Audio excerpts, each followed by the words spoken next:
sebelumnya bisa dikenalkan dulu, sekarang sedang sibuk apa dan apa yang lagi dikerjakan?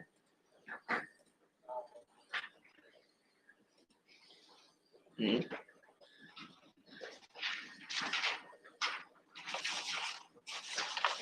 Hmm. Hmm. Baik.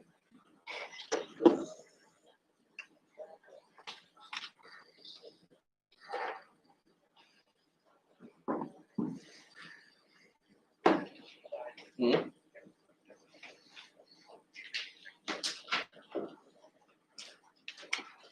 11 tahun ya, berarti dari 2009-an ya. Oke, baik. Oke, kita panggilnya Mas Adi aja ya. Baik, Mas Adi, kita juga tahu bahwa graphic designer menjadi salah satu profesi yang cukup banyak diminati oleh milenial terutama pada masa-masa belakangan ini begitu ya. Dan kita juga mengerti bahwa graphic designer itu sekarang sekolahnya juga udah mulai ada banyak pilihannya dan juga udah serius begitu karena banyak sekali peminatnya. Nah, kira-kira Mas Adi sendiri untuk menjadi seorang graphic designer itu menjalani sekolah formal atau memang belajar secara otodidak? Yang suka banget sama ngegambar dulu. Saya tuh suka banget yang namanya ngegambar. Zaman dulu tuh kan manga, Dragon Ball, komik ya? Komik. Akira, Kung Fu Boy, some kind like that lah. Habis itu, dan dulu juga sempat dijejelin sama kakak juga untuk brand-brand bagus karena kakak juga pebasket kan.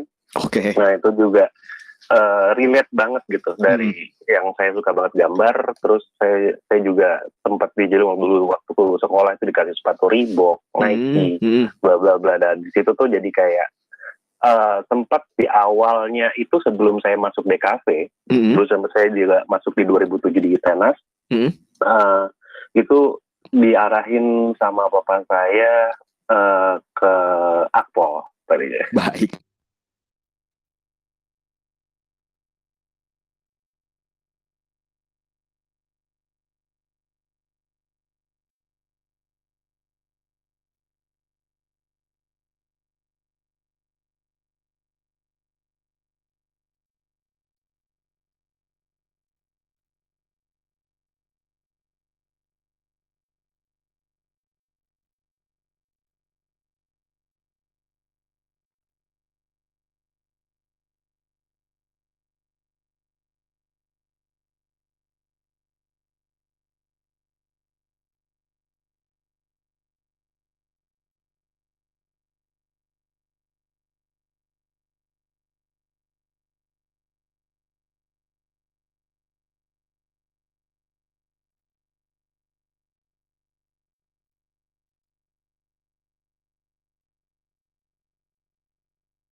Kan harga sebuah desain ditanya dulu untuk market value-nya itu berapa dia bakal jual desainnya gitu. Berapa bakal jual produknya atau bakal jual si brandnya. Terus dari status ekonomi sosialnya mau nge-aiming yang seperti apa. Dari situ sih udah bisa keukur di mana kalian harus nge-charge untuk desain fee-nya itu sendiri sih sebenarnya sih. Dan kenapa dibilang dari di graphic designer itu tuh harganya sangat fleksibel sekali, ya karena yaitu tergantung dari si kliennya itu sendiri gitu. Mereka mau nge-aiming apa, misal kayak gini deh Mas, Mas Zaki misalkan mau ngedesain coffee shop. Coffee shopnya itu tuh bener-bener yang kelas premium dah, beans-nya begini segala macam, di aspek segini segala macam, terus dia jual retailnya segini. Nah itu bisa di measuring dari kayak, terus nge-expect untuk nge-expense budgetnya buat di marketing tools, which means yang di graphic, yang di desain itu berapa gitu.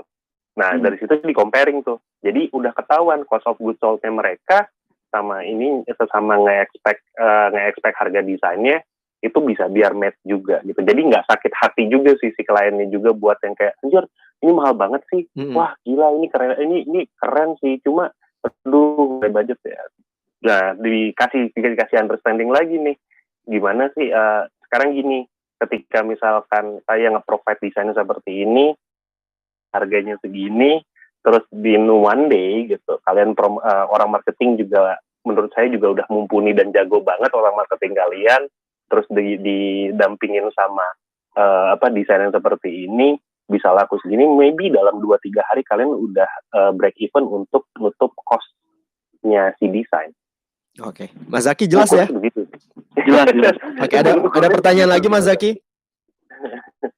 Cukup ya. Emang pernah ini kali ya, pernah mengalami masa-masa di mana harga desain ditawar begitu ya? Iya. Oke, baik Mas Zaki. Nanti itu part of proses sih sebenarnya. Kayak di mana yang ya nggak bisa, ya tawar menawar itu tuh di bisnis itu memang benar-benar wajar, benar-benar terjadi dan wajar banget gitu. Cuma gimana cara ngasihnya aja supaya benar-benar grading harga sama pekerjaannya emang sesuai aja gitu. Oke. Barangkali Mas Zaki kalau capek ditawar pura-pura pingsan aja kali Mas Zaki ya. Sekali-kali ya. Baik, terima kasih Mas Zaki untuk pertanyaannya. Dan kita kembali ke narasumber kita pada pagi hari ini Mas Adi. Mas Adi, ini juga sudah ada nih dari Instagram kita di @pro2bdl ada Atnaca ya, @atnaca. Dia bertanya gimana sih cara meyakinkan orang tua yang belum terlalu paham sama peluang karya desain grafis dan nggak izinin kita untuk terjun ke dunia desain grafis itu sendiri. Nah ini kayaknya masih belum yakin dan juga belum tahu jurusnya untuk ngomong ke orang tua nih, Mas Adi. Sebenarnya sih kalau untuk meyakinkan orang tua, diyakin dari skill setnya aja dulu gitu. Yeah. Jadi sekarang gini sih, waktu di awalnya, nah ini saya juga lagi sempat bikin apps tentang understanding buat parenting, gimana sih nge-treat anaknya supaya bisa tahu nih benar-benar parentingnya yang bagus gitu, tapi lagi ongoing. Nah balik lagi kayak si orang tua itu tuh sebenarnya bukan cuma dikasih secara persuasif ya, harusnya dikasih aksinya juga. Oke. Baik. Dan dikasih aksinya, kalau misalkan emang di depan si orang tuanya seperti itu, dan bisa menghasilkan dengan caranya kalian mengekspresikannya itu, ya menurut saya sih udah bisa kerepresentatif ya. Oh ternyata nih berhasil. Itu yang kayak dibikin di set aja small goals-nya gitu. Jadi yang kayak small goal-nya misalkan, oke, saya bakal bulan ini ngasih tahu. Saya ngegambar, terus saya printing di baju, terus saya jualin baju-bajunya. Itu yang small act-nya. Yang kedua ya mediumnya adalah mungkin bawa small community dulu, bawa teman-teman yang benar-benar satu bidang, karena that's the positive way untuk gimana kita kasih tahu gitu. Nggak cuma orang tua berpikir tuh yang kayak, oh ternyata gue sekolahin lu mahal-mahal, di sini cuman lu jual baju doang, atau lu cuman pengen desain itu doang. Iya. Kayak merasa failnya kan ada. Cuma kalau misalkan dikasih tahu dari kayak di set goal saya dulu yang kayak Hmm. misalkan bikin aksi yang dari jual beli kecil-kecilan, bikin community-nya sendiri dari rumah dulu gitu, terus baru big goals-nya adalah ya mungkin bikin desain studio atau tipografi studio atau sesuai skill set Baik. aja gitu. Barangkali Gitu. memang bisa dibuktikan terlebih dahulu ya Mas Adi, apalagi kita juga tahu Betul. bahwa ini adalah anak-anak yang mungkin kuliahnya mau ambil graphic design tapi bisa ikut-ikut lomba, dan kalau misalnya menang terus habis itu jualan pin atau jualan apa yang kecil-kecilan dan dilihat hasilnya oleh orang tua juga pasti melihat bahwa ini adalah sesuatu yang potensial, begitu ya Mas Adi? Betul banget. Karena ya itu tadi yang saya bilang, kalau misalkan nggak dikasih tahu secara ini ya, secara lugas atau secara logis, ya imajinasi itu nggak bakal ketahuan. Betul. Terus kreativitas itu tuh masih tetap gelap-gelap aja gitu. Jadi ada aksi nyata ya dan kelihatan begitu ya aksinya. Iya. Oke, ini sudah ada pertanyaan lagi. Saya Irham di Sukabumi. Kalau desain grafis itu belajarnya berapa lama ya? Terus kerjanya gimana ya Kak? Mohon dijawab ya Kak. Terima kasih. Oke, itu tadi Mas Adi pertanyaannya, ada Irham di Sukabumi. Tadi sudah menangkap pertanyaannya terkait dengan... Enggak, kurang dengar jelas sih. Coba bisa di-repeat nggak sama Mas Indra? Oke. Sorry Mas. Jadi pertanyaannya tadi tentang, coba kita ulang lagi ya. Saya Irham di Sukabumi. Kalau desain grafis itu belajarnya berapa lama ya? Terus kerjanya gimana ya Kak? Mohon dijawab ya Kak. Terima kasih. Oke, berapa lama studinya untuk graphic designer sendiri? Berapa lama studinya untuk jadi graphic designer sendiri? Sebenarnya kalau udah masuk ke DKV itu biasanya ya standarnya 3,5 tahun. Dan di perkuliahan itu sebenarnya prosesnya itu tuh proses perunutan pola pikir sih Mas, bukan kayak ngasah skill atau apapun itu gitu, karena kayak karena di awal tuh pasti dikasih rupa dasar, dikasih attract lagi untuk gambar bentuk segala macam. Nah itu buat nge-attract imajinasi sama realitanya gitu. Nah di situ tuh kayak ngurunutin pola pikir, oh ternyata segi artnya ada, cuma nggak terlalu artsy banget gitu. Terus dari sisi karena di situ harus disisipin informasi yang jelas, yang nangkepin beberapa yang semua orang itu bisa satu pemikiran untuk menangkepin si desain itu. Nah, itu sih masalahnya, karena the big problem is orang ngedesain tiba-tiba ya ngedesain aja gitu. Ngedesain aja, cuma informasi sebenarnya ini buat semua orang. Biar tahu informasinya jelas dan nggak ada komentar ya, maksudnya yang ditangkap ternyata informasinya yang dikasih itu ini gitu. Karena memang itu sih yang paling penting dari masa perkuliahan adalah bukan untuk belajar desainnya itu sendiri, tapi juga bagaimana membuat jaringan dan juga dari sisi marketing dan bisnisnya ya, begitu ya Mas Adi? Betul banget. Itu yang dituju sebenarnya gitu. Jadi kayak misalkan karena skill setnya itu tadi gitu. Kalau misalkan suka gambar, dia udah bakal tahu nih, karena perunutan pola pikirnya udah diatur di perkuliahan, di akademis, di bidang akademis, dia bakal tahu nih kayak gue ternyata bisa kerja di sini, gue bakal bergerak di sini. Kayak temen saya tuh ada di salah satu stasiun TV, dia ngurusin beberapa program, akhirnya bikin desain studio sendiri, dan dia jadi third party-nya si stasiun TV itu tersebut. Dan menurut saya sih ya berhasil juga. Dan kuliah graphic design itu jangan pikir kuliah graphic design yang cuman mikir gambar doang segala macam. Enggak. Itu ngedesain itu tuh butuh mengeluarkan banyak pikiran. Terus butuh juga untuk ngeluarin banyak uang sekali. Iya. Karena memang bikin pameran-pameran di awal tugas-tugas seperti itu juga ya. Itu juga lumayan. Itu di awal-awalnya. Iya sih. Kayak gitu yang emang benar-benar ini, makanya dipertimbangkan lagi aja gitu. Karena ada financial consequences-nya juga gitu kalau misalkan mengambil graphic designer gitu sebagai jurusan. Yes, untuk jadi desainernya. Gitu. Oke. Mas Adi, satu lagi pertanyaan sudah masuk ke WhatsApp kami. Silakan ditanggapi. Halo Kak, nama saya Anissa dari SMA 7. Mau nanya nih Kak, halo? Kalau desain grafis itu bisa belajar otodidak gak ya Kak? Makasih ya Kak. Oke, dari Nisa di SMA 7 katanya bertanya tentang graphic design yang bisa nggak dipelajari secara otodidak? Bisa. Baik. Bisa banget, karena ya itu skill awalnya. Nah, ini kalau disampingin dulu akademis ya. Skill awalnya manusia itu kan nyampein informasi dan dialog. Dari komunikator ke komunikat. Sebenarnya skill set awalnya itu tuh di situ gitu. Kalau terjadi komunikasi, kenapa dibilang DKP, desain komunikasi visual, berarti ya memvisualisasikan komunikasi. Berarti fokusnya cuma di situ aja gitu. Kayak yang misalkan nih, ada orang yang visual banget, gitu. Males banget ngebacain beberapa paragraf gitu ya. Iya, teks panjang banget, dan menurut saya ya itu bakal ngebantu orang-orang di situ. Sebenarnya itu emang teknik gimana yang kayak how to solve the problem yang tadinya kompleks banget informasinya, akhirnya dikasih sama kita gitu. Bedanya gini deh, Mas Adi kan juga udah pernah ambil kuliah secara formal begitu ya.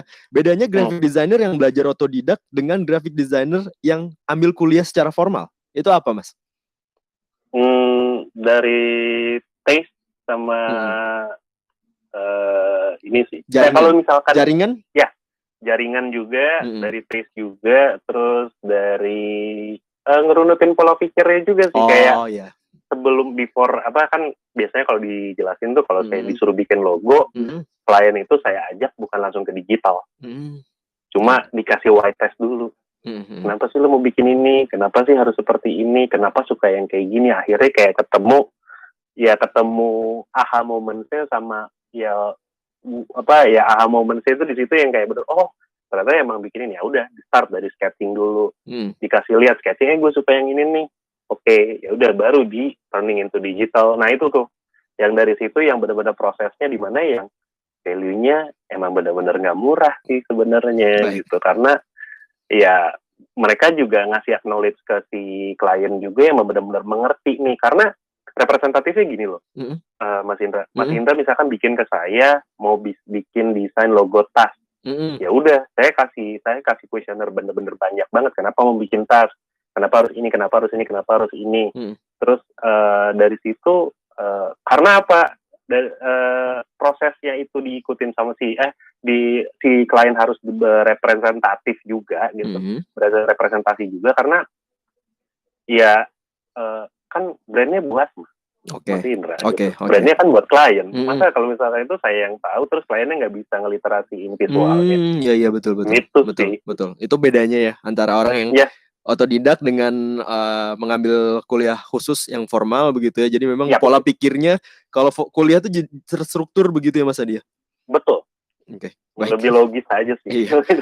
Baik, Mas Adi, kira-kira apa yang ingin disampaikan hal terakhir di kelas inspirasi kita pada pagi hari ini terkait dengan pendengar yang memang sudah tertarik di dunia graphic designer dan ingin menjadi seorang graphic designer? Apa yang mesti mereka lakukan dan juga siapkan? Silakan.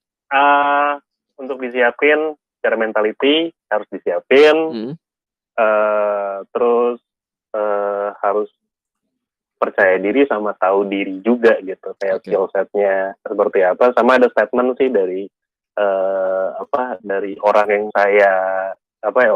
yang inspirasi saya juga. Dia sempat bilang kayak knowing what you like it's first start to getting what you want. Jadi kayak ketahui apa yang lu nggak tahu atau ketahui apa yang lu nggak bisa, itu adalah salah satu langkah pertama kali ketika lu pengen dapetin sesuatu. Ya, salah satunya ya kayak saya jadi desainer. Saya bisa bikin apa aja, saya bisa tahu apa aja untuk bikin kerja. Kerja dokter tuh kayak gini, kerja ini kayak gini. Jadi yang kayak prosesnya sih yang emang benar-benar harus disiapin secara ngadepin prosesnya. Semua waktunya dan juga untuk obrolan kita pada pagi hari ini. Semoga makin sukses dan juga kita kembali bisa ngobrol lagi gitu ya Mas Adi ya di lain kesempatan. Dan sukses untuk semua karirnya. Dan graphic design Lampung juga bisa maju, semoga. Siap, selalu dong. Bangun ekosistemnya dulu. Baik, terima kasih. Itu dia tadi pendengar obrolan dari kelas inspirasi bersama dengan narasumber kita, yaitu graphic designer Darmadi Setiawan. Dan tetap bersama kami di RRI Bandar Lampung, Radio Tangga Bencana COVID-19. Saya Indra Julianta, jeda sejenak dan kita jelang warta berita olahraga dari program 3 RRI di Jakarta. RRI Radio Tangga Bencana COVID-19